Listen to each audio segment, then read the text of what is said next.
I am the best there is, the best there was, and the best there ever will be. Because they call me the Lewis basketball, football, boxing, baseball, wrestling, excellence of execution news. Hit that music.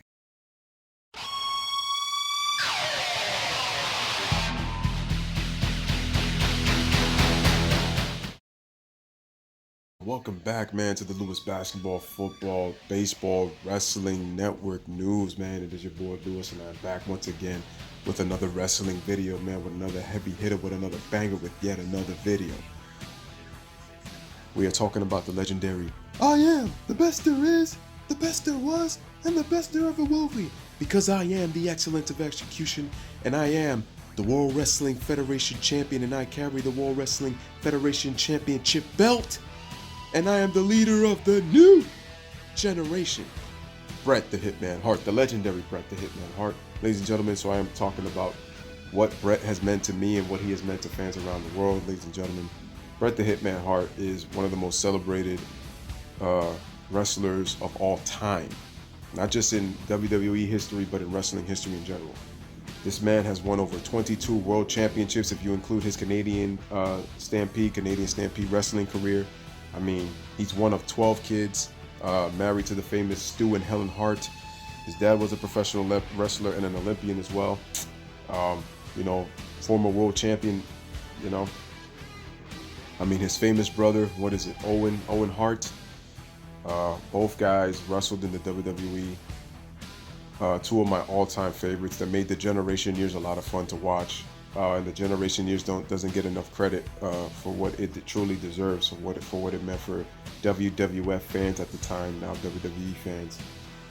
Bret Hart, let's face it, 5-time WWE champion, 2-time WCW World Heavyweight champion, 2-time United States champion.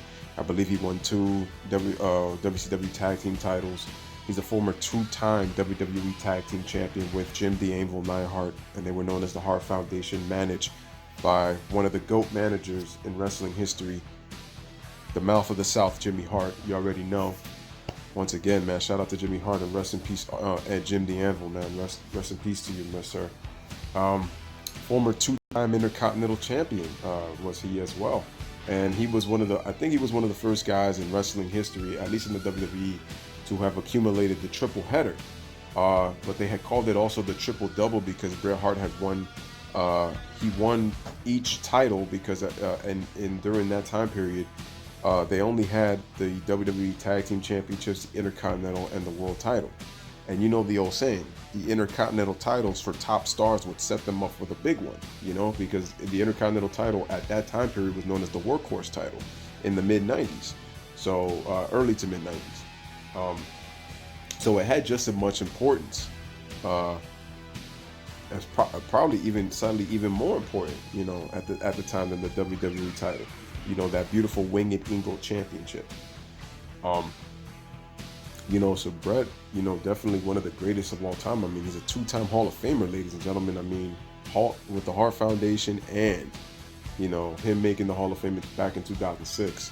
He had a legendary career, folks. 23 years he wrestled in the business. Part of 2 different Hart Foundations, one with Jim the Anvil and then one with Owen, Davey, Jim once again, and then Brian Pillman. They're one of their close personal friends. This guy's been in some of the most memorable feuds in wrestling history. I remember, when, his teams would go against the Bulldogs with the British Bulldog and the Dynamite Kid. You had the Killer Bees. You had the Rougeau brothers. You had... there were just a lot of great teams, back then. You had Demolition. Trying to remember this team's name. It was with was it Tito Santana and Rick Martel? I'm not mistaken. I forgot the name of that. I forgot the name of that tag team. I believe it was them. You also had Barry Windham and Mike Rotunda. Just a lot of great teams back in the day. Just made it really cool to watch, especially get to watch Bret Hart. But I was just really more impressed with his singles career. And if we remember Bret Hart, the guy who made pink and black look really cool, folks. It was just a cool getup. I mean, those shades was something else anytime he wore them. And then anytime he would go into the audience, just by a fan sitting by the rail, and he would just give his glasses, his shades, to one of the kids. It was pretty cool. And sometimes he would tell the kid to give him a shake, man, and it was just pretty cool. And it's like, if you were a fan of his at that time period, it just had to be the coolest thing that you've ever seen, right? And so, what this guy doesn't get enough credit for, I know that he's not the best when it comes to charisma, but his promos felt very real when he would talk. Now, part of the reasons why sometimes he would stutter or just his promos wouldn't sound like they were that good is because he used to get nervous all the time. He's not comfortable in front of the camera, and he said it on numerous occasions. That's actually where originally the idea of wearing the shades came from. It's so that people couldn't tell how nervous he would look in front of the camera. So he was probably his eyes were probably going back and forth, but you just couldn't see it. So it made him tolerable, at least, to stand in front. And then when he's able to get his footing together, he'd be able to talk. But I thought he worked really, really hard at, trying to talk and make vignettes and promos. And, he did everything he could to try to make appeal to the audience as much as he did. And, I give him a lot of credit for that. Um, you know, when I think of him, and like I said, in '97, I thought that the Canadian versus America angle, I thought was great for him, because you got to see a side of Bret Hart that you didn't see before, and the fact that he at first didn't want to do that, but I think it would have brought a more edgier side, a different side of Bret that we probably had never seen before, and he looked like a legit heel, for once. And yeah, I thought he did an excellent job in '97. Just when the Attitude Era was really starting to launch, and we were seeing a lot of attitude from the superstars when we think of Psycho Sid and Stone Cold and Vader, and Shawn himself. I mean, they've always had that bad attitude when I think of Shawn and stuff. Like, again, but it was just during the Federation years and the whole PG thing. You really couldn't come out like that. But it was really starting to manifest itself. When Austin did the double turn with Bret Hart at WrestleMania. And we have to remember, folks, that was really, the double turn was one of the best angles in WWE history. And I always said that Bret Hart and Stone Cold was one of the more underrated rivalries in wrestling history that never really got its just due and never really got rolling. I felt like they could have did more with that angle, you know. I really felt that they could have did a lot more. And even, Bret Hart had told Vince he could do great stuff with Stone Cold, had he brought Austin over. That's a testament to Bret when he recognized his talent. Well, how about the fact that this dude is such a very good psychologist? Because that's what I appreciate about Bret the most, is his in-ring psychology. It's not the fact that he's just one of the greatest technicians ever, but the fact that he was able to tell a story with his opponent really says a lot. And he put a lot of guys over, believe it or not. I know some dudes are going to say, well, Bret Hart was a prick in his time. He wasn't patient. But the thing is, he put a lot of guys over than people really give him credit for. He put the 1-2-3 Kid over in their match. And you should watch that match. It was July 11th of 1994. And you'll really get an idea of, and even X-Pac, Sean Waltman, talks about this, in the interview. And he appreciates Bret to this day for, telling him how much that it meant to him for Bret putting him over. And, that's the important. When we come out to the accolades, and I said you should watch that match and you'll really understand what I'm talking about. His ability to, just make people believe in him.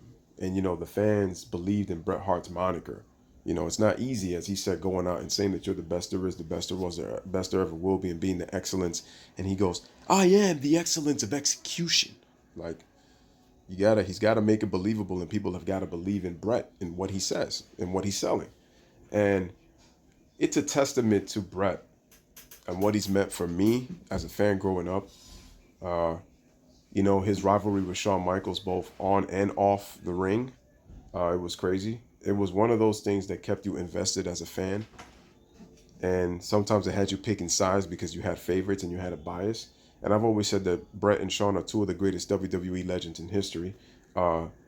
Their careers shouldn't be defined for what happened with the Montreal Screwjob, because they both had great careers. Unfortunately, a lot of it had to do with that. because part of the issue was Shawn Michaels would not put Bret Hart over, and Shawn had this um, controversial thing about him that he would not put guys over. That's something that followed him. It's like Shawn always wanted to be in the spotlight, and he would not put certain guys over. So Shawn was that much of a prick. And I'm not saying Bret didn't have his moments where he was a prick, but Bret did a much better job of putting guys over as compared to what Shawn did. And even when people were thinking of putting other guys over Shawn, Shawn was not okay with that. As great as Shawn was, and Shawn is one of my all-time favorites. But when it comes to Bret Hart, man, like it really was a lot of fun. His rivalry with Owen Hart, that dominated the most of '94, from what is it, from January all the way to what we're talking about, to the end of '94. Like it was just awesome. So his storylines, some of them that he's had, doesn't really get enough credit. You know, the ones with Shawn, the personal hatred that stemmed from on the ring to off. You know, their classic WrestleMania 12 match. You know, it's just unbelievable, man. I tell you, man, it just makes you appreciate it as a wrestling fan what these guys brought to the sport. So it may be entertainment. Some of it may be, scripted and planned, but wrestlers really do get hurt, and sometimes it's intentional, sometimes it's unintentional, depending on what is happening at that time. So it really depends, because things can happen backstage, things can happen in the ring. They happen. But ladies and gentlemen, it just tells you the greatness that is Bret the Hitman Hart. And I appreciate him. He means so much.